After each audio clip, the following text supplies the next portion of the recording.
So for today, I'm gonna do a physical assessment to my client. But first, I'm gonna explain to client what I'm going to do, why it's necessary, and how I can cooperate. And then the second, I'm gonna do a hand hygiene. And then the third is I'm gonna provide the client a receipt. So good day po, ma'am. My name is Janeca Mei, Espiritu, and I'm your student nurse. And for today po, ma'am, I'm gonna do a physical assessment for you, and then you will cooperate by answering my questions and doing what I ask you to do po. Is it okay po, ma'am? But first po, may I know po yung full name niyo po? Espiritu po. May I know po your age? 9. 9? Okay. May I know po your birthday po? February 14, 2013.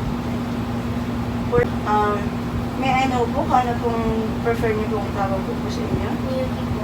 Okay, Miyoki. Before we proceed, I'm just gonna do a hand hygiene, okay?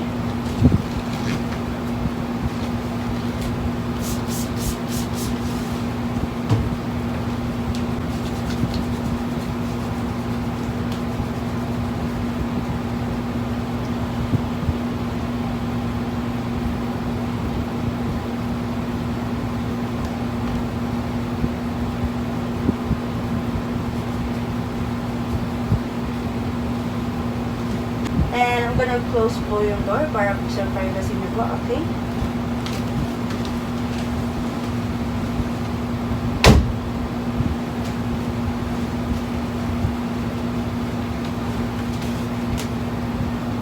So the next part that we're going to do is the assessment.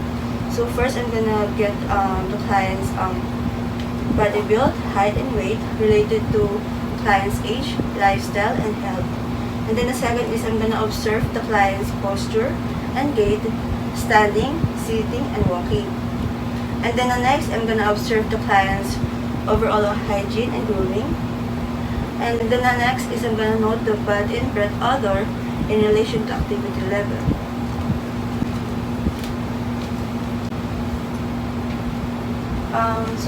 Ms. Miyoki, can you please po stand up and kukunin ko lang po ang yung height po.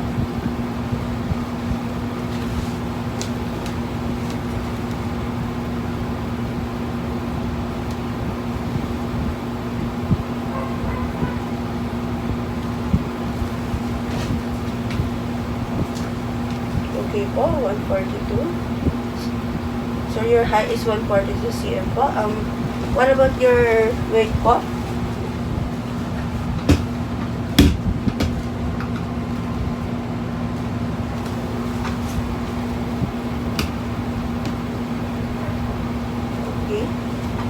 So, 43.8 po.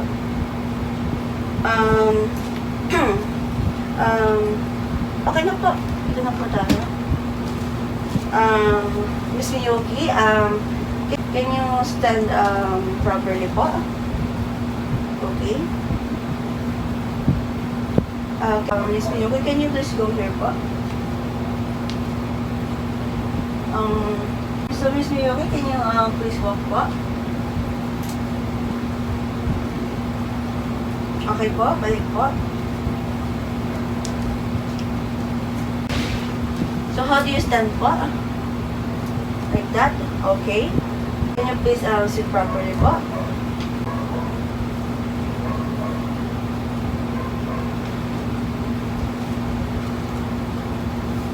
So the next is I'm gonna ask the client some questions so that prior to the mental status of the patient.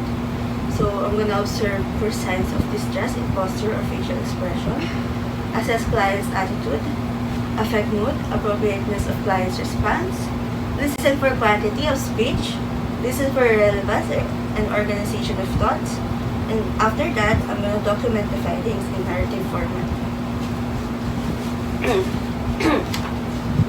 So Ms. Miyoki, can you please state your name po? Espiritu po. Okay. Anong age na po kayo? 9 po. 9? Okay. Kailan po ang birthday niyo po? February 14, 2002. Okay. Masasabihin lang po ako mga ilang words and uulitin na lang po yun. Okay po? Okay. Purple, car, blue, eyes. Purple car, blue eyes. Okay. Ito next naman po is tissue, bell, pan, book. Tissue, bell, pan, book. Okay. Miss Miyoki, alam niyo ba kung nasan po kayo ngayon? Bulacan, Okay po. Ano po ang huli niyo po kinain?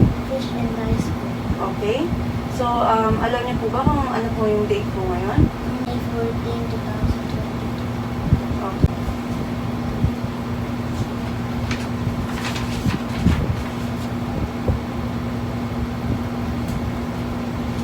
So, for the findings, the patient is answering my questions, and I didn't see any sign of distress in posture and facial expression.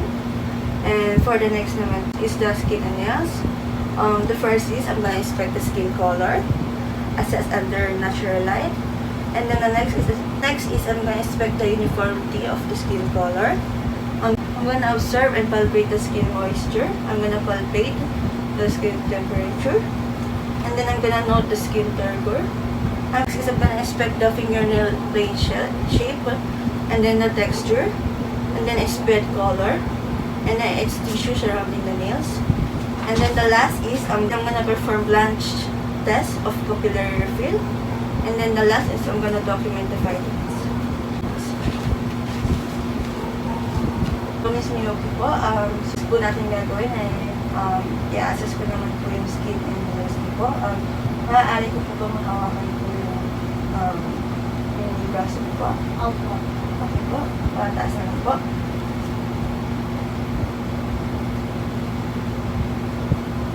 Isa po muna.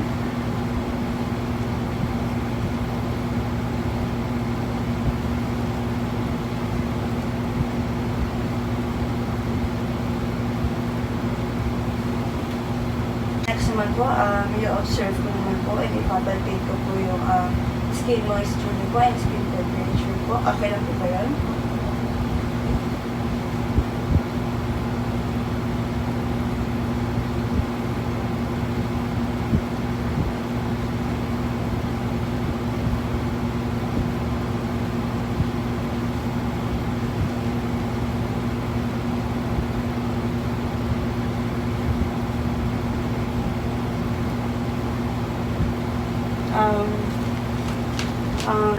Fit niyo po, ipapalpate ko po, okay lang po ba yun? Opo.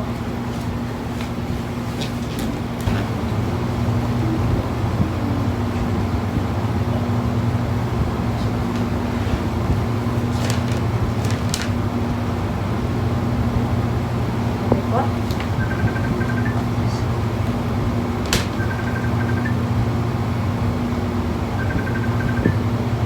Okay po. So, pipinch ko lang po yung forehead niyo po. Okay lang po.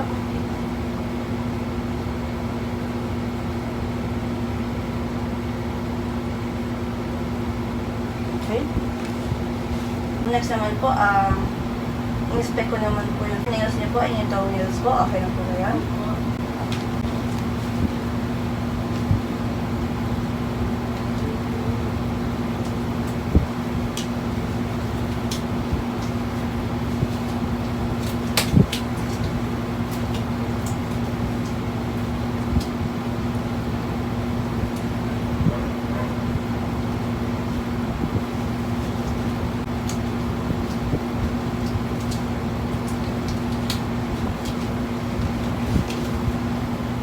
So, okay po. Pwede po ang pataas po yung mga kamay niyo po.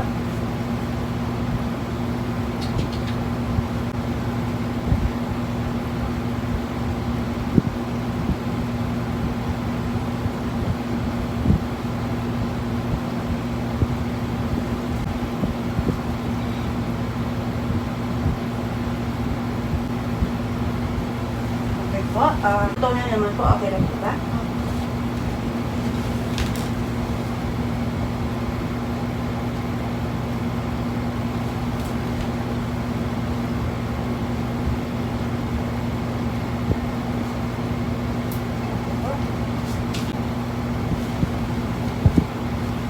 So, okay po, Miss Miyuki.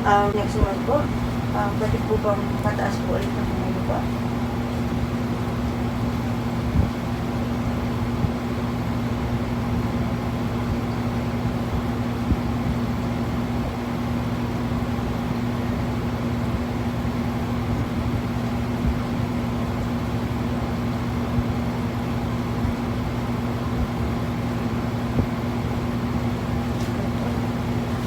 And sa toes niyo po, okay lang po?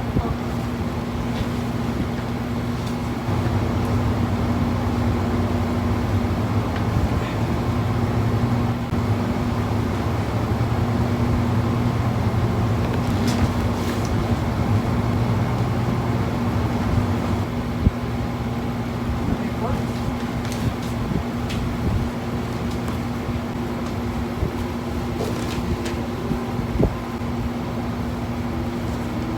So for the skin and nails, the patient's skin is normal naman. Naman ako nakitang abnormalities or bruises po sa braso niya, sa skin niya. And smooth naman po yung skin niya, may moisture naman po. And yung temperature naman po ng client is warm naman po and hindi naman po sobrang init, wala naman po siyang fever. And for the elasticity naman po ng patient is good naman, normal naman po. And for the fingernail naman po and the toenail, okay naman po yung shape. And yung texture naman po, it's okay. It's normal din. And yung color naman po yan is pink tone po. And for the capillary refill po,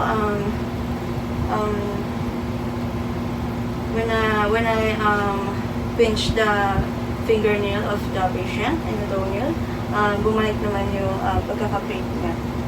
So, overall is normal po.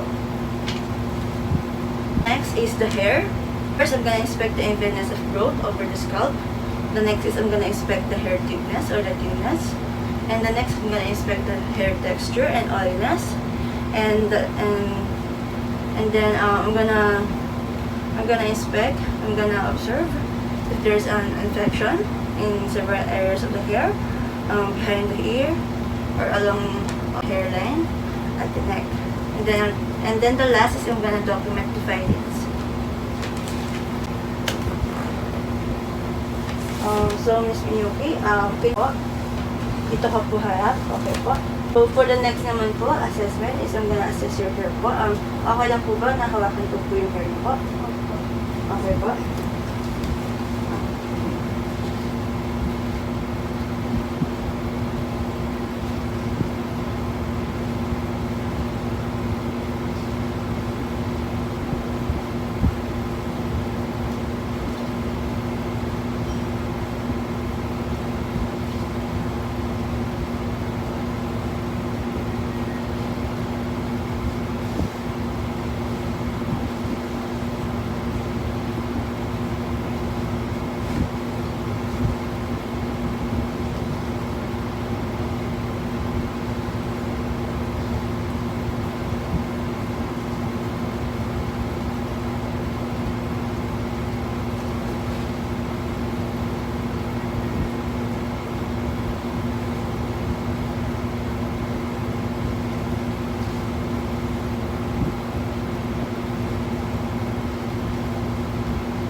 So for the findings for the hair of the patient,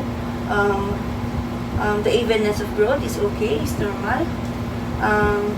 The thickness of the hair of the patient is normal, okay naman. There's no hair loss. And then for the texture and the oiliness, it is smooth and there's no oiliness. And then for the infection, I didn't see anything and there's no masses or lesions. So there's no infection on the hair of the patient. So okay po, Miss May, okay. I'm done na po for the physical assessment po. If may question pa po kayo about po sa findings ko po, or any question po, itanong niyo lang po sa attending physician po, or you can set an appointment po, okay po. Thank you po. Thank you po.